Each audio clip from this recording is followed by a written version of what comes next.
And welcome everyone to a special Smart Money Circle episode about health, genetics, and a lot more. We have Dr. Matthew Dawson, who's the founder of Wild Health and CEO of TruDiagnostic, that's with us today. Matt, thank you so much for taking the time and welcome to the Smart Money Circle. Thanks, Adam. I love being called special. So that's great. So, Matt, I always like to begin. Can you please tell us your story and how you got to where you are today? Sure. Yeah. So I'm a physician by training, as you mentioned, Adam. But in traditional medicine, about 5 or 6 years ago, I started realizing, you know what, this isn't working. People aren't getting better. We're putting band-aids on problems. And around that time, I started seeing some really interesting science and evidence coming out around genomics and precision medicine, how we could sequence someone's DNA and give them really personalized everything, not just what medications, but what they eat, how they exercise, how they sleep, really give very personalized advice. So I had a co-founder as well of Wild Health, which you mentioned, which he's also a physician. We dove in, went down a rabbit hole of genetics, sequenced our own DNA. Around that time, he had a difficult medical issue that came up. He found out his lipids or his cholesterol was through the roof, like a really dangerous level. He saw his doctor. His doctor told him to do a specific diet that works for most people, but he's not most people. He's Mike. And so he got worse. His doctor wanted to put him on a statin, which works for most people. But again, he had a really bad reaction to that, got muscle breakdown, myopathy, didn't tolerate it. And as he was going through this, we saw that he had some very specific genes that, number one, meant he probably needed to be eating the opposite diet of what his doctor had told him. And number two, he had a gene that made him almost guaranteed to have that reaction, which was kind of infuriating because we're like, why did his doctor not know this? And then we just realized, well, the science is out there, but no one is practicing this way. And so Right. we left our universities, we were at academic centers, left our universities, started seeing patients. And 5 years later, we've seen well over 10,000 patients and gotten incredible results by personalizing treatment down to the level of the DNA.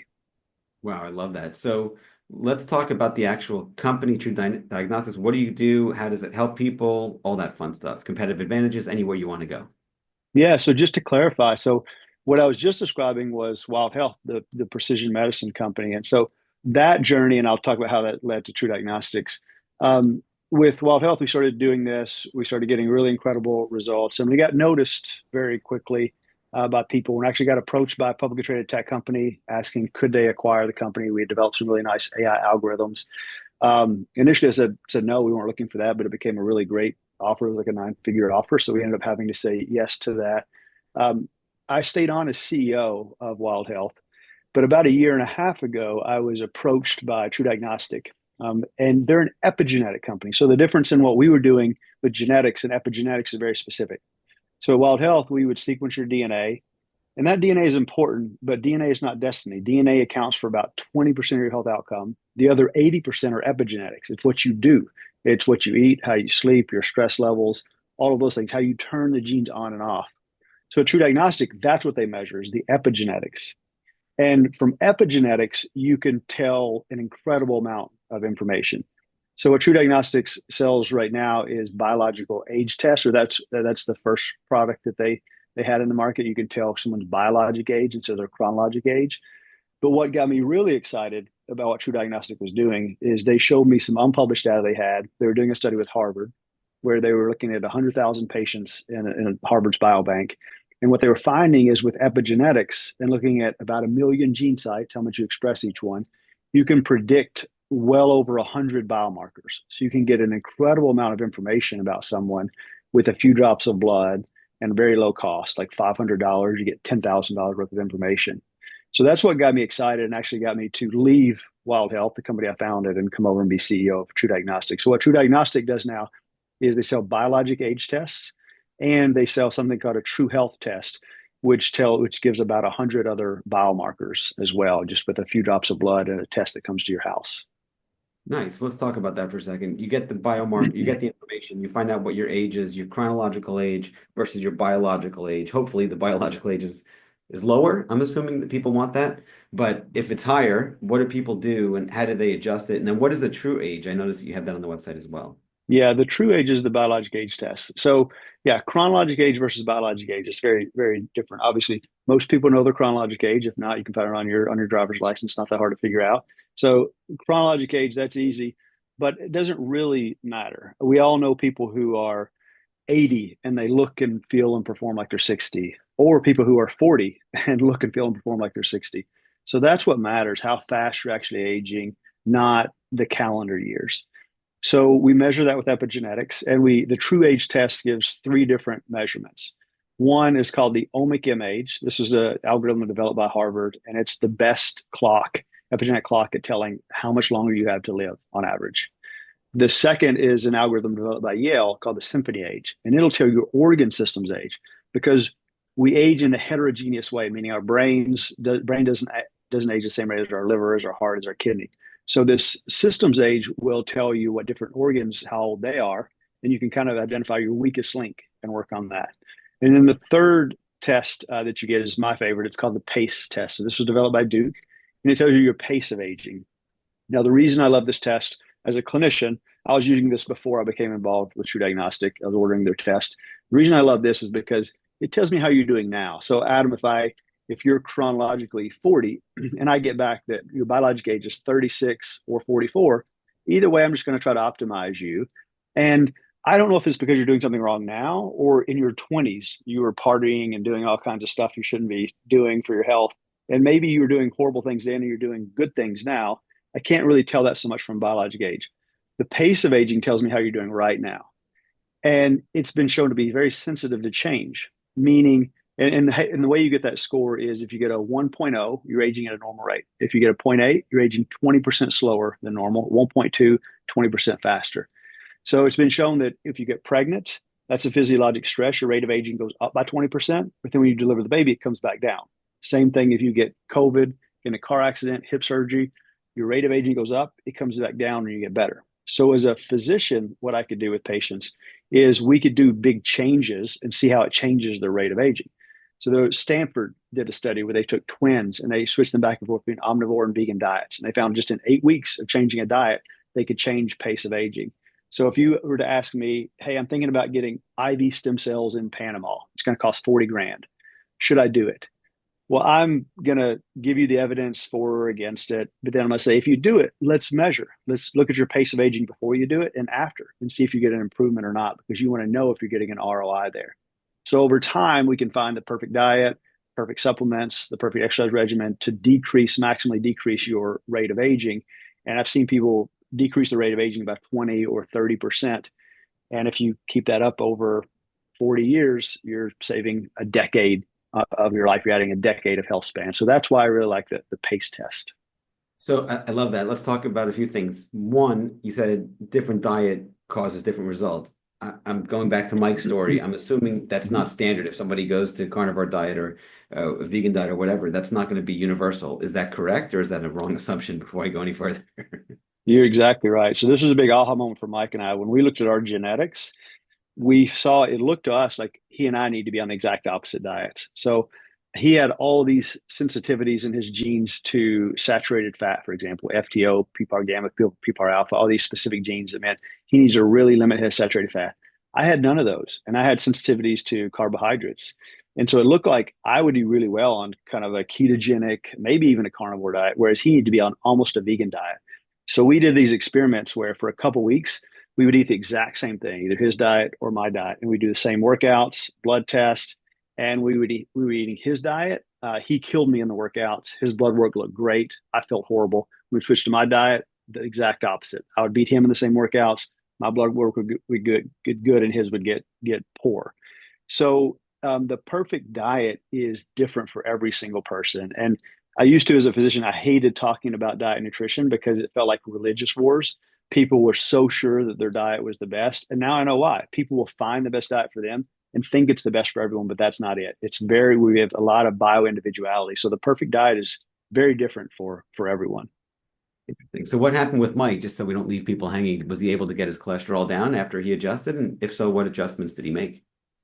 Yeah, for sure. So because of he had the sensitivities to the statins, when he changed his diet to this kind of almost vegan diet, he got a lot better.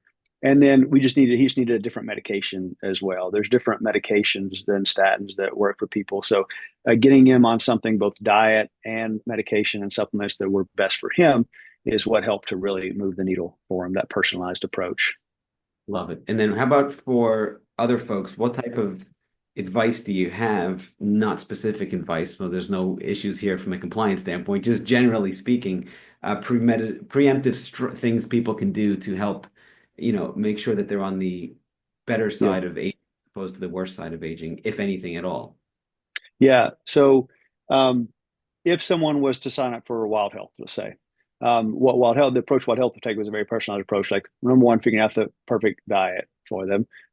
Two, figuring out the perfect exercise program. So for me, that this was an aha moment for me as well. When I looked at my genes at that time, I was doing Ironman racing, and so a lot of volume, but I saw I needed a lot more recovery. I needed a lot more collagen protein because I had this collagen 5A1 gene. And so just those two minor changes, me having more recovery time and eating a lot of collagen protein like sardines, bone broth, collagen protein, just supplementing, all of a sudden the nagging tendon and ligament injuries I've been having forever went away, started performing better. So we would take at Wild Health a very personalized approach based on your genetics. And when I say perfect diet too, we actually don't talk in terms of like vegan, carnivore. We get very specific with foods. So to give an example of that, my mother, um, she was one of our first patients, and I was worried my grandmother had just passed away from dementia. I was worried about my mother, and sure enough, she had a gene called an ApoE4 gene that made her several times about 2 to 300% more likely to get dementia. So when we went to optimize her with her diet, we found, for example, she had a VDR SNP, meaning she needed more vitamin D, collagen 5A1, more collagen, BCMO, meaning more vitamin A, and a FADS2, meaning she needs more omega 3. So for her, the world's perfect food is a sardine. It's packed with each of those things. So we'll identify superfoods like that and kryptonite foods. So she also had an SH2B3, meaning wheat and gluten is very inflammatory for her, and MCM6, meaning dairy is very inflammatory. So remove the kryptonite foods, add in the superfoods.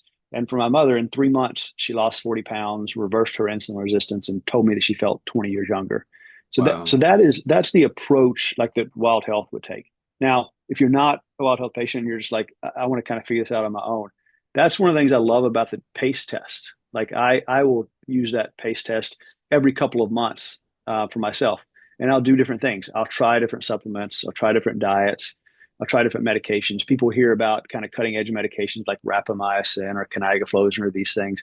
But if you're going to try something like that, see if it works for you. So you can kind of dial in and take a personalized approach for yourself, even without something like Wild Health, by continuing to measure your pace of aging over time as you try these N of one experiments. Like, are you familiar with Brian Johnson, Adam? Yeah, Don't Die documentary on Netflix. I was going to ask you Yeah. about So it. Brian, yeah, so I know Brian really well, and so he uses this pace of aging test, and that's what he does on all his experimentation. He does tons of testing, but the main thing he really relies on is this pace of aging. And he started something called the Rejuvenation Olympics to see who gets their pace of aging the lowest, and he's done incredible. Like his pace of aging now, I think, is like 40 to 50% lower than baseline by stacking these, finding these things one at a time that work and continuing to stack them. So that's the kind of approach you can take to really dial it in. I love it. For those of people in the audience that aren't familiar, can you please give a little background about Brian and his approach? Sure. So Brian, I think he kind of calls himself the most quantified person in the world when it comes to health. He spends like $2 million a year optimizing his health. He had a tech background, so he's got an engineer's brain. I think he sold Braintree to PayPal for like $800 million, and he's had a successful career in kind of in tech.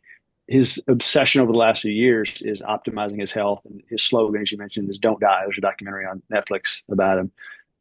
It's a great documentary if you haven't checked it out, anybody listening. But yeah, he does tons of measurements, and all those are great, very specific to measure kidney, liver, all these different things. But the global measure, the number one kind of global integrator of your health is how fast are you aging? And so that pace of aging test is what he relies on for that. That's the one thing that is kind of his because you could take medication or do something to really push kind of your kidney numbers optimal, but it's going to have another effect sometimes. The kind of the balloon bubbles up somewhere else as you squeeze it here. So having that kind of global marker is really important as you're doing all the experimentation, really optimizing. I love that. Thank you for sharing. So, separate question with respect to the actual, the data. What are some of the best and worst cases you've Mhm. seen, without mentioning specific names, of course, just ranges from people that are super optimized, like Brian, and the people that are just really bad. And can they move the bad to the good? Yeah. Totally, 100%. This is within our control. I mean, I just gave the example of my mother. My mother was a metabolic wreck. She was a setup for dementia with that gene and insulin resistance and obese. And in 3 months, once she knew like what to do from a personalized standpoint, she lost 40 pounds. Great. Mike, my co-founder, we put his mother on the program too, and she lost 80 pounds, got off all of her chronic medications. So in general, the people that come to Wild Health and True Diagnostic are in general are very health conscious and they're pretty healthy normally, most of our population. But we absolutely see people like my mother, like Mike's mother, like others that come. And what I realized, so this is kind of a bias that I had before, Adam, that I've changed my mind on. I used to think that um, Americans were lazy and all our health problems are related to that. I've realized since that's not the case. We just don't know what to do. There's so much information out there. There's so much confusion. And my mother, she always wanted to be healthy. She just didn't know what to do and got conflicting advice. And then you kind of throw your hands up and you just do whatever. When you give people very specific things of what to do for them, they do better. And people want to be healthy. And so that's something I've changed my mind on because I see it every day. People get better when you give them the good information. Yeah, Matt, that's a great point because it's a confused mind in business. They say never buys, right? So if you give the customer too many options, they get confused and they just walk away. But if you limit the options, they're not confused anymore. They clearly understand the value they get. It's easier for them to make a decision. So what you're saying here is based on your observation and dealing with tens of thousands of people over your career in multiple industries, from being a physician to Wild Health to True Diagnostic. What you're saying is that it's not so much that there's a generalization people are lazy. It's more along the lines of either they're getting bad advice or there's TMI. There's just too much information. Like what happened to Mike, he was getting bad advice from his doctor, whereas doctor's like, Mhm. do X, but X was bad for him. So he'd do it for, let's say, his whole life and didn't work. And then most people just don't know any better. Or they get TMI and then they just get like, all right, what do I do? And I don't know. I just shut down. And then, yeah, Yeah. when you break it down, what you're saying with your programs of Wild Health or True Diagnostic, it gives them the ability to actually take action and then measure that to make sure they're getting the desired results. Is that a good way of summarizing it? That's exactly right. And I gave you a couple of anecdotes. And one thing I like to say is like anecdotes don't equal science. And so we also have good science. So we publish the results from Wild Health, and the results we get are by far better than anyone else in the world gets. It's why the publicly traded tech company was interested in why they acquired the company. So like we have really good results with the thousands of patients seen. And I should mention with Wild Health, I'm talking about, I'm saying we because it's my baby and I founded Wild Health, but I'm actually no longer a part of Wild Health. I just like love what they're doing. It's been sold. I'm no longer a part, so no real conflict there or anything. But the science is there. They publish the results, and when you give people personalized advice to their genetics, exactly what to do, they do well. Like we've seen that over and over. Got it. Okay, perfect. So next question for you. Let's talk about risk. How do you handle risk and what are some mistakes you see people make with respect to risk management? It could be in health and life and business, anywhere you want to go. You're a very successful entrepreneur. You're obviously very successful in the health front. So anywhere you want to go, please. Yeah, to me, like risk. When I think about risk and I think about health, you can't. What measures gets what measure what's what we measure gets managed. Like we can't do anything about a risk if we don't know about it. My mother, I already gave that example, but I was worried that she may have the genetics of my grandmother who died of dementia. But until we actually measured and looked at her genetics, we couldn't do anything about it. We had no idea. And so when we found that she had this gene that increased her likelihood, what I told her is I said, Mom, this is good news, not bad news. Now that we know this is there, we can do something about it. So you have to measure and quantify, and you got to know what your risks are to do anything about them. So to get back to kind of a true diagnostic, this true age, measuring your pace of aging, that's great. Like you see, if you're aging too fast, you need to do something. That's kind of a wake up call. Then there's the True Health Report, which I mentioned before, that gives you about 100 biomarkers. So if you see your rate of aging is elevated or even normal and you want to bring it down even lower, well, how do you get there? I mentioned you can kind of do these N of one experiments to see what moves the needle, but it'd be nice to be a little more precise and a little more targeted. So that's what the True Health Report is about. It gives about 100 biomarkers to see what is off, what is optimized already, what you need to work on. So when I think about risk when it comes to health, it's just measure, measure, measure. Find out where the risk is, and then you can, with your position or just your own research, you can do something about it. Love that. Okay, let's ask you about testosterone because it's a big thing for many people, especially the alpha males. A lot of them watch the show What do you Mhm. recommend people do to help with that? Is it the same thing where you measure the epigenetics and the genetics first and then deal with it second? Or there's certain things that people can do to help that natural Yeah. decline as people age in their 50s and 60s and 70s? Yeah. So my approach when I see a patient and kind of optimizing their testosterone levels, um, first off, there's a lot of myths out there. Like optimizing someone's testosterone if they're kind of low. We used to think there was some cardiovascular risk. We used to think there's some other problems. It's not. Like when you look at the data, people who have optimized T levels actually have lower cardiovascular risk and they age better and they just perform better and feel better. So I'm not shy. I'm not seeing patients anymore, but when I was not shy about replacing testosterone. Now, the downside of actually replacing it is then you become a little bit dependent on it. Your testicles that make your testosterone, they get a little lazy and like, oh, you're taking care of this. Great. I don't need to do anything. And so when you start taking it, you run the risk of continuing to need it. But so when I see someone, let's say someone in their 40s who probably shouldn't necessarily need it yet, but their levels are low. First off, we talk about root cause. Why is it low? For the listeners to your podcast, maybe they're entrepreneurs, business folks, it's probably because they're just going pretty hard. They're not sleeping well. They're not doing resistance training, not doing all these things. So we talk about these things when we say, look, we can naturally get your levels up if we just optimize your sleep, your protein intake, your resistance training, your stress levels, all of these things will improve it. And I had recently a 71-year-old who doubled his free testosterone just with kind of these natural ways. That's not unheard of. Like identify the root cause, do these things, and fix it. Now, if it doesn't go up to where we want it, we absolutely can supplement. And again, the risk is then you're going to be on it long term. But you eat every day, you drink every day, you sleep every day. There's things you do every day. And if you want to feel your absolute best, most men get to a point, whether it's in their 60s, 50s, 70s, 80s, where supplementing with testosterone, it's just going to be something that is going to make them feel better, perform better, and it's going to be a benefit to their life. So I've historically have not been shy about it because I think the risks have been overblown. Got it. And then supplementing, is that HRT or how do people supplement it? Is it Mhm. more protein intake, more working out? I mean, how do you recommend Yeah. people do it? So when I say supplement, I'm talking about exogenous supplementation, not the natural ways. So I mentioned kind of some of the natural ways. So there's kind of different tiers and levels. So I would talk to people about what's causing it. Let's fix that. That doesn't get us to where we want to be. Okay, maybe we'll try a supplement. There's a couple like kind of natural supplements to work, and then it's actually let's give you testosterone and get you where we need to get you. Some people will do that with creams. Those don't absorb perfectly, so it's not usually the first line. The best way is usually either injections, so an IM injection, just intramuscular injection once a week or twice a week, or a pellet. So you can insert kind of these little pellets and they just kind of continually release over time. The most common way is usually an intramuscular injection once or twice a week is the most common way. Gotcha. Okay, makes perfect sense. And then as far as let's talk about timeless lessons now, which is my favorite part of the show. What are some timeless lessons you've learned along the way that you'd like to share with the audience? Again, anywhere you want to go, health, business, relationships, carte blanche. Yeah.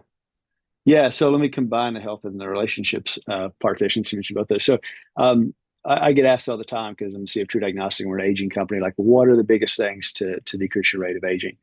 Um, Most of them are kind of boring answers that we know. It's obviously optimizing your nutrition. Exercise is critical, optimizing your sleep, all of these things. What we lose sometimes and what people don't realize, the biggest and best study of this was a study done by Harvard called the Healthy Aging Study. And it's over almost a century now. I think it's like close to 80 years and it's like over 1,000 people that are in it. Massive study. And what they looked at is what things affect aging and longevity and happiness. They actually measure happiness, which I don't know how you can't measure that when you're measuring a study of longevity. Why do you want to live a long time if you're miserable? So they really looked at kind of health span and just the quality of life too. And what they found is the things that we know, like nutrition, exercise, sleep, and also the obvious things like smoking and excessive alcohol, things those decrease your health span. But the number one thing that made the biggest difference, I think this gets lost a lot of times, bigger than even smoking. So smoking versus not smoking will is 10 years difference in your life. A decade you're going to lose or gain by smoking or not smoking. This was an even bigger effect than that. And it was the strength of your social relationships was your connections to other people. And we don't talk about that as much, but it is the number one thing that's going to lead to the longest life and the happiest life. And it's been shown in multiple other studies too, but this really big one, it just a massive impact it made. And I like to broaden that to just the word connection in general, because it's a connection not just to others, but even a connection to yourself, to your body, to the food you eat, to something bigger than you, to nature. That connection is what's going to lead to the longest and happiest life. I love that. So out of everything you're saying, of course, do the basics, measure things and be smart and all that. Don't smoke and do that stuff, but have those really deep relationships. It doesn't have to be 5,000 friends on Facebook. One or two good relationships is actually better, the quality over quantity, but focus on those relationships and strengthen those. Is that a good way of summarizing that? That's exactly right. It's be objective. Just like in your business, you're going to have KPIs and OKRs and stuff. With your health, be objective and measure, just like we talked about. But the number one thing, what I love too about the strength of the social relationships is if you focus, that costs you absolutely nothing. So it doesn't cost you any money, and it's going to make you happier right now. It's going to make your life more rich right now, and it's the most scientifically proven thing to maximize your health span. Love it. And your happiness too. So you're knocking two birds with one stone, Mm-hmm. so to speak. 100%. Love it. Okay. How about timeless mistakes? The other side of that. What are some timeless mistakes you've seen people make or you've made in the past, and how do you avoid them? Yeah, I think I mean, it's so like trite and we understand it, but it's still worth saying. It's the opposite of that. It's focusing on our business and our finances and the things we define as successful at the expense of our relationships. Like we would all verbalize that we understand that, and very few of us do it. Like we're so focused on these things that we all would probably agree are superficial, but we just keep chasing them, thinking we have more time. We'll focus on the relationships later. We'll do this and that later.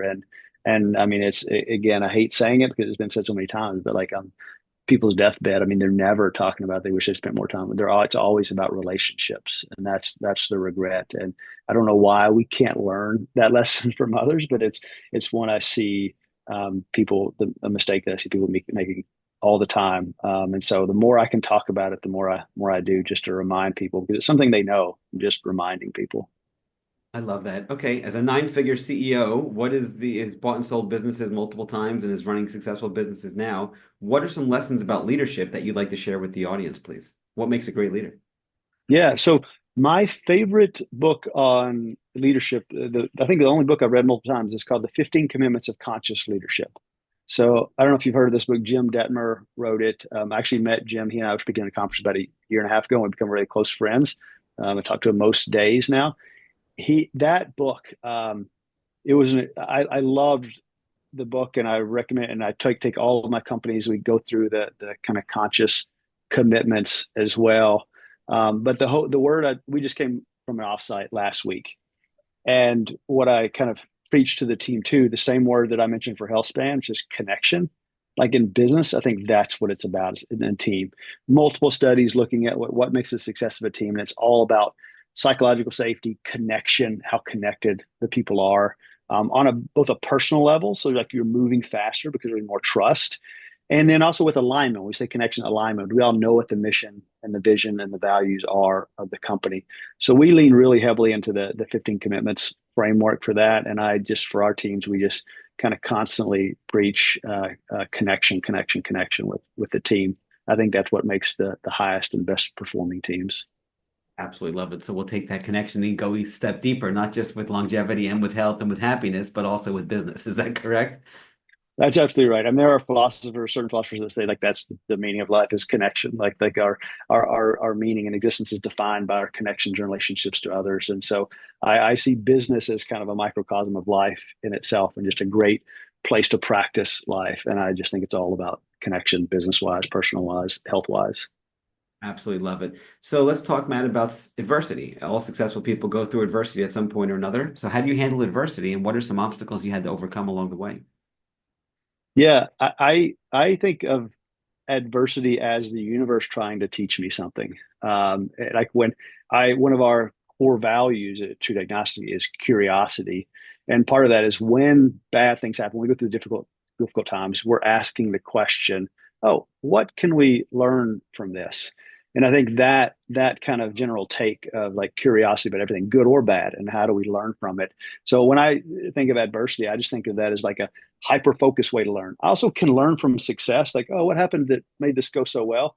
But we don't generally pay attention that much. Like adversity really focuses our attention, like what happened here? What can we learn from this? So I just in my career, I've just learned that like this is when there's adversity, when things go wrong, okay, like we are going to learn and be stronger from this, and it's a genuine expression and a genuine emotion now. Where used to it had to be forced, I had to like reorient my mind to it, but it's I've had it experienced so many times now that it's just automatic. Like, what am I going to learn? And we've been through like every business, we've been through plenty. Like Wild Health, we we sold that to the publisher tech company I mentioned. But what I didn't mention is the week after we closed the transaction, they had an activist investor that came in that just wrecked their business. They lost 95% of their market cap over the next year. And to be inside of a company that's going through that massive layoffs, all this disruption, that was difficult. And as we went through that adversity, like we had the decision, like, do we just like bail to people? Like, is it mass chaos, or do we come together as a team, and is it going to make us closer and tighter and better performing? And that's what happened. We ended up in the end, a couple of years later, ended up taking the company back out of that company because of how many problems they were having. We were stronger for it, ended up selling the company again later as well. But that's just one example of adversity that actually I think made us stronger. And we learned, I learned so much, like all the board things and activist investing, and like it was a real education there. Learned a lot from that adversity. So I'm going to go a little deeper with you. Do you mind sharing some of those nuggets with us? That's the whole goal of the show is to learn. So anything you want to share, please and thank you. Yeah, I'm trying to. It's interesting. Like a lot of the things you learn, like it's all, and when it comes kind of all the board stuff and like and acquisitions and all the deal stuff, like it's most of it's not public and not not super shareable in the specifics. Um, I would say one of the things I learned too from it is you start to see really quickly like who is really on your team and on your side and committed as well. And you see who is a kind of a missionary versus a mercenary, like who is really there for the mission versus not. So that's another thing that I have seen multiple times. Like when there is adversity, when there is hardship, it's great. It's a nice kind of pruning exercise because the people that were there for some other reason other than the mission and vision, they're gone pretty quickly, and that's great. Like those are not the people that you want on your team long term. So when yeah, I look at that as a blessing when that happens. Like if when someone on the team kind of acts out or something else like that, I always look at that as like a positive blessing. Okay, I've learned. I know who this person is now too. So those are kind of some of the personnel and HR lessons have been nice to get. Really, really powerful. Thank you for sharing that, Matt. Okay, final question for you. What is the best piece of advice you'd like to give the audience or your 30-year-old self? Yeah, I so to my 30th, so it's taken, while I believe in the connections and the social relationships, it's taken a while for me to action that. And now I frequently try to stack as much connection into my life as possible. What I mean that I'll give you an example. And this is me talking to my 30-year-old self. I was like, I wish I'd figured this out earlier. Frequently, so I live in the woods. I have four kids, two dogs, and my wife. We live on a couple hundred acres in the woods. I prefer nature to cities. And frequently, I'll have the team. We'll meet in the morning and go for a ruck to start the morning. So that's where different people wear different weights in their back. So we can, so someone could be carrying 70 pounds, someone nothing, but we're kind of doing it together. So in doing that, what we're doing is we're connecting to each other with each other.